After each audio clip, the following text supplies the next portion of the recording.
Hi hello friends, hectares ಕಿಚನ್ಗೆ ಸ್ವಾಗತ. ಇದು ನನ್ನ ಮೊದಲನೇ ಕುಕ್ಕಿಂಗ್ ವಿಡಿಯೋ ಆಗಿರ್ತದೆ. ಪ್ಲೀಸ್ ಎಲ್ಲರೂ ಸಬ್ಸ್ಕ್ರೈಬ್ ಮಾಡಿ, ಹಾಗೆ ಸೈಡಲ್ಲಿರೋ ಬೆಲ್ ಐಕಾನನ್ನು ಕ್ಲಿಕ್ ಮಾಡಿ. ಇವತ್ತು ನಾನು ಸಿಂಪಲ್ಲಾಗಿ ಮನೆಯಲ್ಲಿ ಹೇಗೆ ಗೋಧಿ ಕೇಕ್ ಮಾಡೋದು ಅಂತ ಹೇಳಿಕೊಡ್ತೀನಿ, ಬನ್ನಿ. ಇದಕ್ಕೆ ಬೇಕಾಗಿರೋ ಇಂಗ್ರೀಡಿಯೆಂಟ್ಸ್: ಸ್ವಲ್ಪ ಗೋಧಿ, 2 ಕಪ್ ಸಕ್ಕರೆ, 2 ಕಪ್ ಸನ್ಫ್ಲವರ್ ಆಯಿಲ್, ಸ್ವಲ್ಪ ಗೋಡಂಬಿ, ದ್ರಾಕ್ಷಿ, ಜೇಮ್ಸ್, ಸ್ವಲ್ಪ ಏಲಕ್ಕಿ ಹಾಗೂ ಸ್ವಲ್ಪ ತುಪ್ಪ. ಮೊದಲಿಗೆ ಒಂದು ಬಾಣಲೆಗೆ ಸ್ವಲ್ಪ ಎಣ್ಣೆ, ನೀವು ಬೇಕಾದರೆ 1.5 ಕಪ್ ಎಣ್ಣೆ ಹಾಕ್ಕೋಬೋದು. ಕಾದಿದ ಅಂತ ನೋಡಲಿಕ್ಕೆ ಸ್ವಲ್ಪ ಗೋಧಿ ಹಿಟ್ಟನ್ನು ಸ್ವಲ್ಪ ಎಣ್ಣೆಗೆ 1 ಚಿಟಿಕೆ ಹಾಕಬೇಕು.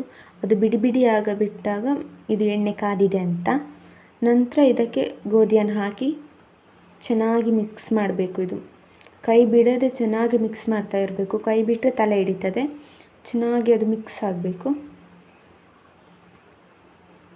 ಅದು ನಿಧಾನವಾಗಿ ಕಲರ್ ಚೇಂಜ್ ಆಗ್ತಾ ಬರ್ತದೆ, ಅಲ್ಲಿವರೆಗೂ ಸ್ಪೂನ್ ಹಾಕ್ತಾ ಇರಬೇಕು. ನೋಡಿ, ಈಗ ಕಲರ್ ಚೇಂಜ್ ಆಗ್ತಾ ಬಂದಿದೆ. ಇದಕ್ಕೆ ಬಿಸಿ ಬಿಸಿ ನೀರು ಹಾಕ್ಕೊಳ್ಬೇಕು. ತಣ್ಣೀರು ಹಾಕಲಿಕ್ಕೆ ಹೋಗಬೇಡಿ, ಬಿಸಿ ಬಿಸಿ ನೀರು ಹಾಕಬೇಕು.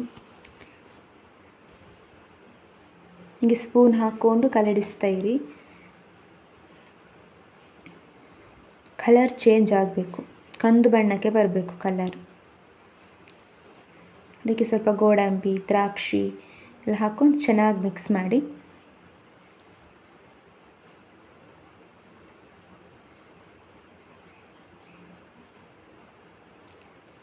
ನಂತರ ಸ್ವಲ್ಪ ತುಪ್ಪ, ನಂತರ ಸಕ್ಕರೆ ಹಾಕ್ಕೊಳ್ಬೇಕು. ನಾನಿಲ್ಲಿ 2 ಕಪ್ ಸಕ್ಕರೆ ತಗೊಂಡಿದ್ದೇನೆ. ನನಗೆ ಸ್ವಲ್ಪ ಸ್ವೀಟ್ ಜಾಸ್ತಿ ಬೇಕು, ಹಾಗಾಗಿ ನಾನು 2 ಕಪ್ ತಗೊಂಡಿದ್ದೇನೆ. ಯಾರಿಗೆಲ್ಲ ಸ್ವೀಟ್ ಕಮ್ಮಿ ಬೇಕು ಅವರು 1 ಕಪ್ ಆರ್ 1.5 ಕಪ್ ಸಕ್ಕರೆ ತಗೊಳ್ಬೋದು. ಚೆನ್ನಾಗಿ ಮಿಕ್ಸ್ ಮಾಡಬೇಕು. ಅದು ಗಟ್ಟಿಯಾಗುವ ತನಕ ಮಿಕ್ಸ್ ಮಾಡ್ತಾ ಇರಬೇಕು. ಲೋ ಫ್ಲೇಮಲ್ಲಿ ಇಟ್ಕೊಂಡು ಮಿಕ್ಸ್ ಮಾಡಬೇಕು. ಹೈ ಫ್ಲೇಮಲ್ಲಿ ಇಟ್ಟರೆ ಅದು ತಲೆ ಹಿಡಿತದೆ. ಹಾಗೆ ಸ್ವಲ್ಪ ಏಲಕ್ಕಿ ಪುಡಿ ಹಾಕಿ ಚೆನ್ನಾಗಿ ಮಿಕ್ಸ್ ಮಾಡಿಕೊಳ್ಬೇಕು. ಗಟ್ಟಿಯಾಗುವವರೆಗೂ ಮಿಕ್ಸ್ ಮಾಡ್ತಾ ಇರಬೇಕು. ಕಲರ್ ಚೇಂಜ್ ಆಗ್ತಾ ಬರ್ತದೆ. ನಂತರ ಆಫ್ ಮಾಡಿ. ನಂತರ ಇಲ್ಲಿ ಗೋಧಿ ಕೇಕನ್ನು ಹಾಕಲಿಕ್ಕೆ ಒಂದು ಶೇಪ್ ಆಗಿರೋ ಒಂದು ಪಾತ್ರೆ ತಗೊಂಡಿದ್ದೀನಿ. ಅದಕ್ಕೆ ಸ್ವಲ್ಪ ತುಪ್ಪ ಅಥವಾ ಎಣ್ಣೆ ಉಜ್ಕೊಳ್ಬೋದು.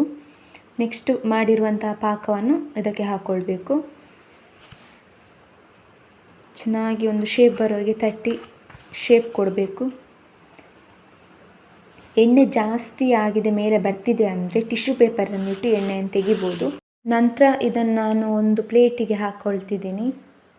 ನಿಧಾನವಾಗಿ ತೆಗಿಬೇಕು, ಇಲ್ಲಾಂದರೆ ಅದು ಶೇಪ್ ಬಿಡ್ತದೆ ಸೈಡಲ್ಲಿ. ಇಲ್ಲಿ ನೋಡಿ, ಸ್ವಲ್ಪ ಶೇಪ್ ಬಿಟ್ಟಿದೆ, ಅದನ್ನು ನಿಧಾನ ಚೆನ್ನಾಗಿ ತಟ್ಕೊಳ್ಳಿ. ಇವಾಗ ನಾನು ಡೆಕೋರೇಷನ್ಗೋಸ್ಕರ ಜೇಮ್ಸ್ ತಂದಿದ್ದೆ, ಅದನ್ನು ಚೆನ್ನಾಗಿ ನೀಟಾಗಿ ಜೋಡಿಸ್ಕೊಳ್ತಿದ್ದೇನೆ. ಸ್ವಲ್ಪ ಗೋಡಂಬಿ ಸಹ ಹಾಕ್ಕೊಳ್ತಿದ್ದೇನೆ. ಈಗ ನೋಡಿ ಸಿಂಪಲ್ಲಾಗಿ ಹೇಗೆ ಗೋಧಿ ಕೇಕ್ ಚೆನ್ನಾಗಿ ಬಂದಿದೆ ಅಂತ.